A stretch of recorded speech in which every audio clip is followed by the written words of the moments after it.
What do you get when you give a director 10 years for 5 seasons? Well, you get Stranger Things. And is it a good show? Who's to say? Chances are, if you're watching it, you are familiar with the show.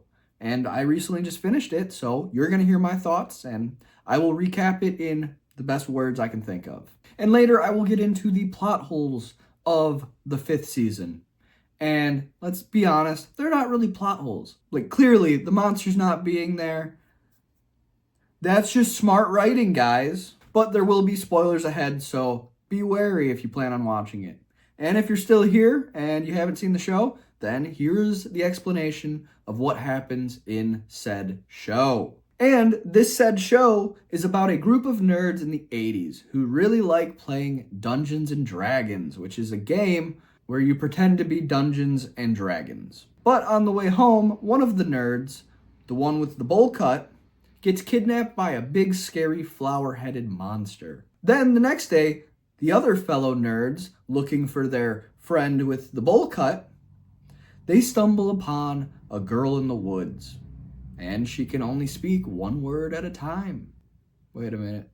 I guess everybody speaks one word at a time, but you know what I mean. She's not a good talker, unlike me, but she has magic powers and can make things fly with her mind. Then some other things happen in the show, and they stumble upon a big government conspiracy. And we love our government conspiracies on this channel. And the government conspiracy released a monster on the world, and Magic Girl has to kill the monster while the police have to go into the other dimension to save Winona Ryder's kid. Yes, she's in it, and she plays a good role. I like it. Then they all find him and live happily ever after, and that's pretty much the first season. There's a little bit more that happens, but that's about it. And honestly, the first season is very good. It has a special little place in my heart. It's got a little bit of everything for everybody. There's friendships, relationships, underage drinking, monsters, magic, and conspiracies that are actually true. Then we have the second season, which is still good, but in that one, the nerd that disappeared is being bullied, which is bad. Only bold takes on this channel, guys. But the bullies call him Zombie Boy. But from now on, I will as well. But some changes have been made off screen, like Winona Ryder has a new boyfriend. And it's Samwise Gamgee. Perfect match, am I right? And Magic Girl is nowhere to be found. So Loverboy is sad, but all the nerds get back together to play Dungeons and Dragons. But Zombie Boy starts getting weird visions, and they're of a big shadow beast. Wow. And Samwise tells Zombie Boy to stand up for himself. But that was a mistake because Zombie Boy did it. Then the shadow got him and started to control him. Even though in the last season, I guess, he controlled part of it. That part doesn't really make sense to me. Then he really became a true zombie boy. He got cold and hated fire like all zombies do. Then at some point, we find out that there's a big hole in the ground which leads to the snowy dimension, which is the same place that they were in season 1. But the snowy dimension needs to be closed. And the only one that can do that is Magic Girl. But where is she? Oh right, she's secretly living with the new Hellboy, who's the chief of police. But she went through a rebellious stage and went to go see her mother. But the mother was a vegetable and couldn't really tell her much, except to go find something in Philadelphia. But after that, Magic Girl made it to Philadelphia, I think, somehow. And she met her sister, Kali, who is in a punk rock wannabe gang, where they have powers, or Kali's the only one with powers. That part is unclear to me. But they use it to go kill the people that hurt them, even though they have families and such. Oh well, but then they get caught by the police and Magic Girl escapes. And that episode was definitely the best episode by far. Really, everybody out there loves it. It's definitely some groundbreaking stuff, if you ask me. But Magic Girl makes it back to town just in time to close the big hole. But before Magic Girl closes the big hole, Winona Ryder has to get the shadow thing out of Zombie Boy. So she ties him down, shows no mercy, heating Zombie Boy up because the Shadow Thing killed Samwise Gamgee in front of her with a flower-headed dog. Then Zombie Boy screams and dust comes out. Then Magic Girl aura farms while closing the big hole, and the new Hellboy shoots the flower-headed dogs, and they all live happily ever after until the next season. Then in the third season, which is where things start to stretch a little bit, and not in a good way. But basically, they add a new girl. Yay! But she has a brother who treats her terribly and is racist. Hear me out. He's hot, so it's okay. We all know that hot people can get away with anything. That's why I can. But New Girl makes friends with the nerds. Then New Girl's brother gets infected with the Shadow Thing. And it makes him kidnap people and infect them with said Shadow Thing. And there's a new mall in town, and it's run by Russians. And it's so the Russians can try and reopen the big hole from the other seasons, because somehow they know about it. Then New Girl and Magic Girl become friends. Wait, does Billy? I need a professional. Okay, I just got back with somebody smarter than me. Mrs. Brake Fluid. She knows what she's talking about. I do not. Apparently, when I was writing the script, I didn't fact check anything I was writing until the last bit, I guess. New Girl is introduced in season 2, and that's when her brother, her racist brother, is also introduced, but they don't really become that relevant until this season. That's how I got confused. Okay. That didn't work. Okay, where was I?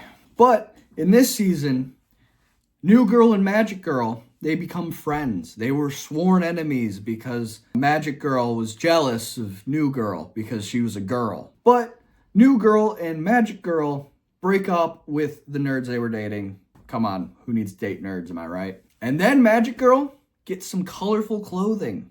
Consumerism at its finest. Then some of the nerds manage to find the Russian base before the military. And some of them even escape from said Russian base that's miles underground. And then people start to pop into meat goo and make a shadow flesh thing, and it starts to hunt Magic Girl, and then it hurts her.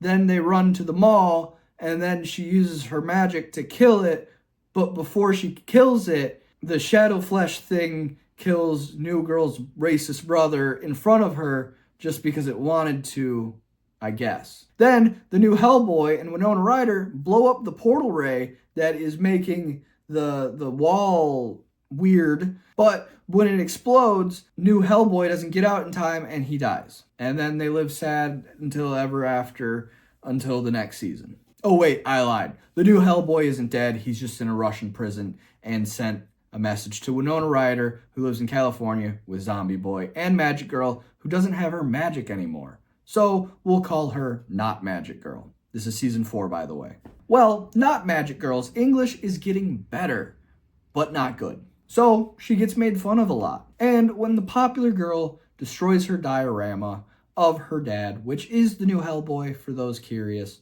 one of the most cringiest scenes in all of legitimate theater ever happens. So, Not Magic Girl sticks her hand out like this and starts to scream really loud, gets the attention of everybody around, and is trying to use her magic to presumably kill the popular girl.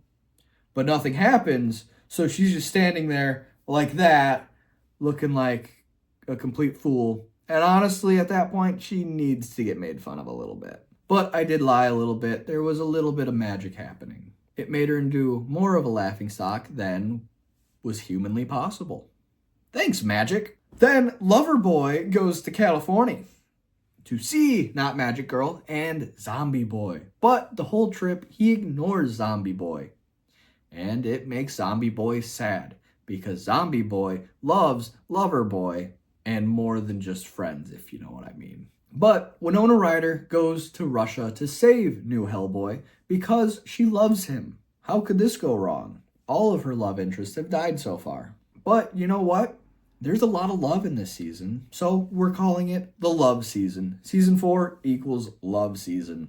But what are the nerds doing back home? Well, they're trying to catch a murderer who's made out of tentacles. And Tentacle Man has magic too, and uses it to kill some high school students who have trauma by breaking all their bones and popping their eyes.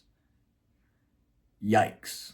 But then New Girl finds out that she's the next victim. Oh no, that's so sad because New Girl's gonna die. But then they use music to save her from the Tentacle Man. Then in California, not Magic Girl gets taken by her real dad, who died in season 1 by getting eaten by the flower-headed monster, but I guess we're just not gonna acknowledge how he lived. One of the things I hate most about shows is bringing back a clearly dead character for some reason. Just make a new villain.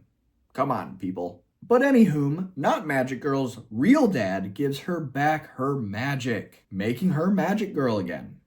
Then the rest of the nerds come up with a plan to use New Girl as bait to kill the Tentacle Man. But Magic Girl has to warn them not to do it, but she's too late and has to go into New Girl's mind to get into Tentacle Man's mind. You still with me?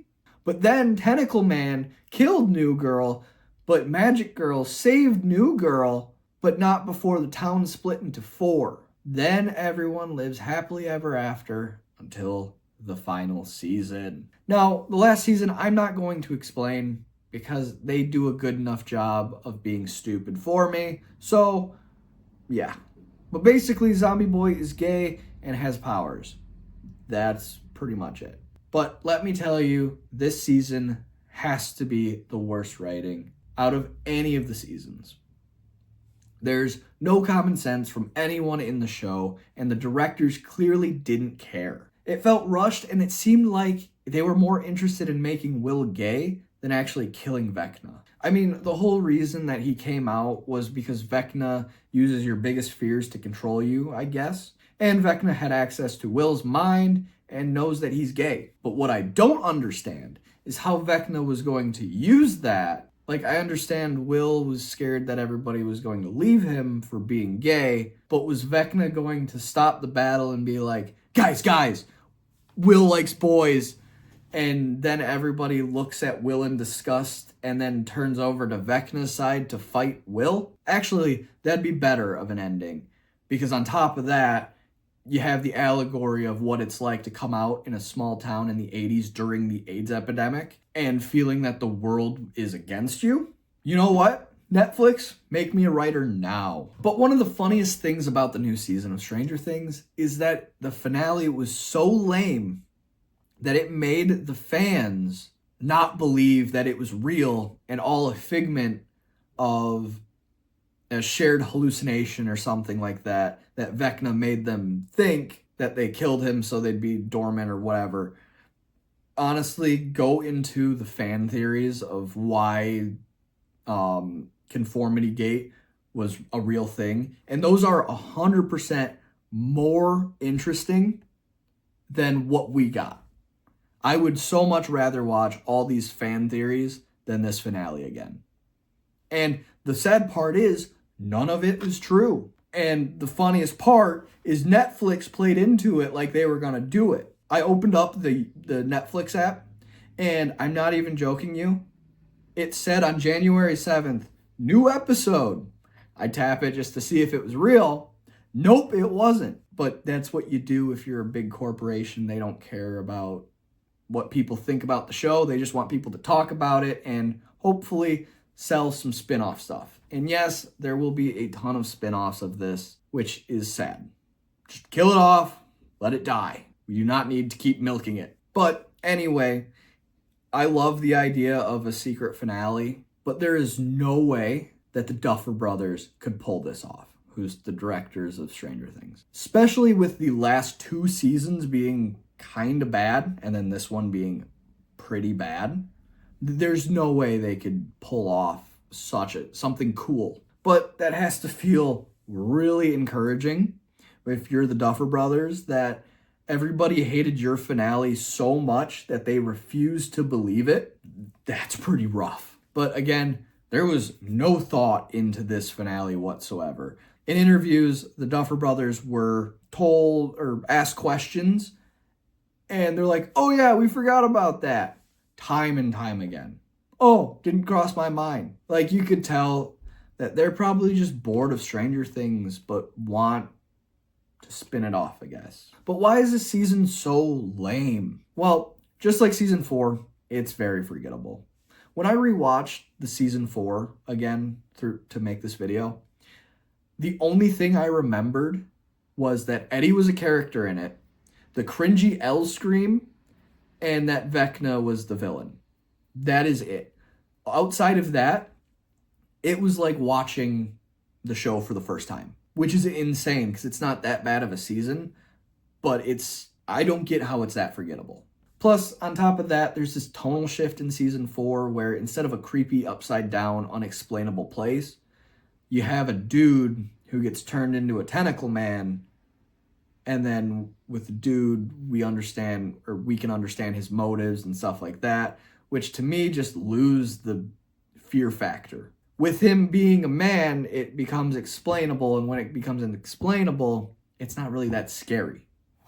Like, maybe that's just me, but I'd so much rather have something unexplainable than something that they just over-explain. And that's what they do in this. And on top of that, 9 times out of 10, fan theories are so much better than what directors will give us. Like I said earlier, the fan theories about Vecna making people believe the finale, even though it was fake or whatever, so much more interesting than what we got. So, if you're a director watching this, don't explain things. Let your fans come to that conclusion. They are always going to be smarter than you think they are. Don't dumb down shows to make them super explainable. Let people come up with the explanations themselves. So much more enjoyment out of it. But again, don't get me wrong. Season 4 is not a terrible season. Plus, we have some good bits like Eddie playing Master of Puppets before dying a hero instead of running, which is all that he did in this season, except for that moment, which is a great way to write a character.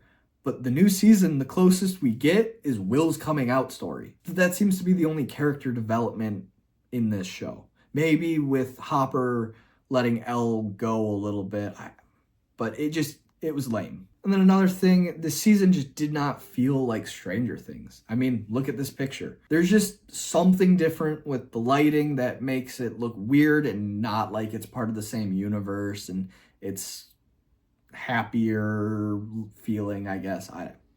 It just feels wrong. And season 5 was not at all what we expected. We expected like a post-apocalyptic world where the Upside Down is slowly taking over the real world. And that would be so much better if like the Upside Down was like eating the world. But that's not what we got. We just got the military who put plates down and martial law. It's all fine, citizen. And then everybody is just fine with the black plumes of smoke that season 4 ended with. Really? Like, people just see that and are like, you know what? That was an earthquake.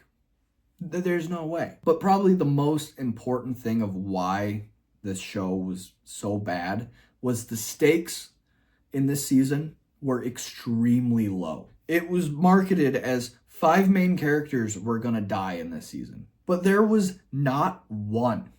In fact, all of the important characters from season 1 lived to see the end. That means they only brought characters in to kill them off. Not always a bad thing, but let's like kill Dustin off or Steve or whatever. I mean, I know I just said the 2 most lovable characters, but that would be so emotional that it would make it good. I might get a lot of hate for that. So if you disagree with me, leave it in the comments. But they even set it up as if Steve was going to die in this when he slipped off the antenna and it was all slow motion and he was like that. And I'm like, yes, he's dying. But really, I knew that, no, he's getting saved. And sure enough, whatever that dude's name is reached down and saved him, which, to tell you the truth, is impossible. I don't think that you can reach down in time to save somebody who's actively falling. There's just no way. But how does no one important die in this season? They all had the thickest plot armor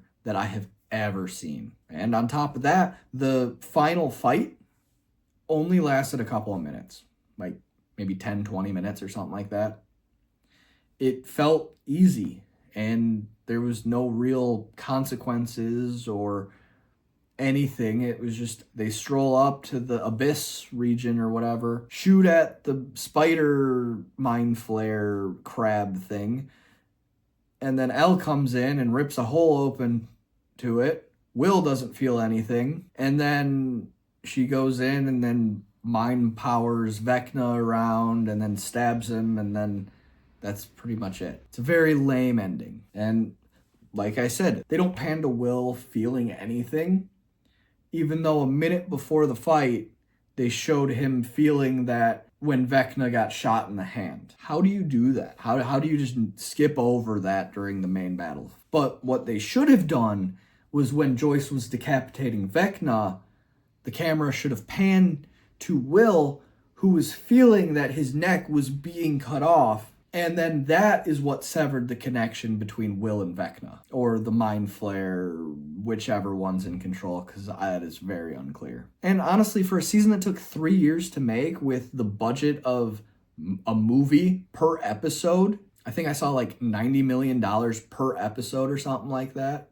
It should have been awesome, but honestly, you could have made a way better season in just a year. We need to start getting back into the seasons per year type deal instead of this, oh, it's going to be awesome. It took 3 years to make, because clearly it has not. In fact, I haven't watched it yet, but actually I don't plan to watch it, but the Avatar Way of Water took 10 years to make. Why do I want to watch it? I don't care anymore. Plus, I heard it's not really good, which is insane if it's not, that it took 10 years to make and isn't even that good. Yeah, the visuals are great, but who knows? But the thing that drives me even crazier is the fact that this is a very time-based show. Like, it takes place in 5 years. But it took 10 years to make. They used actual children for it who are now in their 20s playing 16-year-olds where they don't even look like the age they're trying to portray, especially in season 4 and season 5. Like, Mike has a 5 o'clock shadow in this entire thing. And they're supposed to be, like 10th, 11th graders? But this is just a side note now. I'll get into the plot holes in a second. Can we just talk about how Hopper was able to shoot like 30 demi-dogs at the end of season 2, but literally the military all got killed by 3 demogorgons? Like, it's supposed to be the same animal. Sure, maybe the skin isn't thick enough yet, but Hopper was literally one-shotting the demi-dogs, and the entire military at the base were shooting at 3 demogorgons. Hundreds of bullets, which would have killed anything. There's something very inconsistent about the strength of the monsters in this show. It's ridiculous. But that's my only plot hole for like the early seasons. Now, let's get into explaining the plot holes of season 5. Actually, this one isn't season 5 yet, but one plot hole is, what is the sensory organ for the Demogorgons? Because they clearly do not have eyes, but they can see. And in fact, I'm pretty sure Will was able to look through their eyes, but they don't have eyes. So my theory is that their eyes are in their mouth, so they have to see what they eat. Like the one character from Beetlejuice. That is how the Demogorgons see. They can only see with their mouth open. Okay, season 5 now. The first plot hole is probably the easiest to explain, all right? And that is what happened to Derek's family. I know everybody's been saying like, oh, are they fine? We didn't see them wake up, or where are they? Clearly, Joyce Byers killed them all. It was due to her bloodlust after not killing the Demogorgon earlier. Duh. And the next one is, where did this exotic matter come from? Clearly, that will be answered in the 15th spin-off show after the perspective of everybody in the town during the earthquake. Okay, that's coming later. And then, according to the directors, the only reason Vecna needed 12 vessels was purely an aesthetic choice. But they don't know what they're talking about. Clearly, they needed 12 because 12 is more than 11. 11? Did you see the connection? Like, her name's 11 and they need 12 to beat 11. And then, what happened to the monsters in the Upside Down? That one's super simple too. The government went through and killed all of the demobats and demodogs and demogorgons, except for the 3 demogorgons in the Upside Down, because they went in and overtook it with guns. Now, how did Hopper go back to being chief of police after being dead and killing several military soldiers? Clearly, they were secret ops, or black ops. So their deaths could never be acknowledged. That's how he was able to get his job back. Yeah. And finally, did Elle really live? Well, Mike makes it pretty clear that Kali was doing her little illusion thing and made it look like Elle died in the explosion, but the explosion happened at the lab first and then made it to the thing later. However, we are showed it blowing up first. Then it cuts back to Elle standing at the gate. And let me tell you, just because it's 2 different shots does not mean it could happen at the same time. And I'm sure the explosion of the exotic matter exploding was probably at the speed of light. So, boom, they're both dead same time. Well, she got away though. And that's about all of the plot holes that I really can explain right now. But if you have any plot holes, put them in the comments and I will answer them. Editor's note here, and I forgot to talk about some things, so you're going to hear it now. First one, I think Stranger Things was a great show. It has definitely fallen off in the past couple of years. I mentioned that in the video, but where I think Stranger Things should have ended was season 3. You end with season 3. Maybe we don't get the Demogorgon in Russia or whatever. You just end it there. Boom, perfect. I think everybody would be sad, but ultimately realize that was a very good finale. Second, this is a plot hole I missed earlier. And this one is really probably the biggest and most hard one for me to get. And that is why we got Purple Rain, or I think it was When Doves Cry or something like that, for the blow up song, and not the Butthole Surfers. And I think we should have gotten the Butthole Surfers song blowing up the exotic matter. That would have been awesome. Maybe we break the continuity or something like that and play Pepper. That would have been an awesome scene. But most likely the song they were talking about was Human Cannonball, which is still a good song. So why didn't we get that, Duffer Brothers? Come on, I want to see the world get blown up by the Butthole Surfers. And with that, back to the video. But I try to stay positive on this show, so I'll go into all of the things I liked about the new season. And that is, I like how Hopper got a new job in Montauk, which is where the real life event happened that inspired Stranger Things. But the strangest thing was the friends we met along the way. Okay? See ya.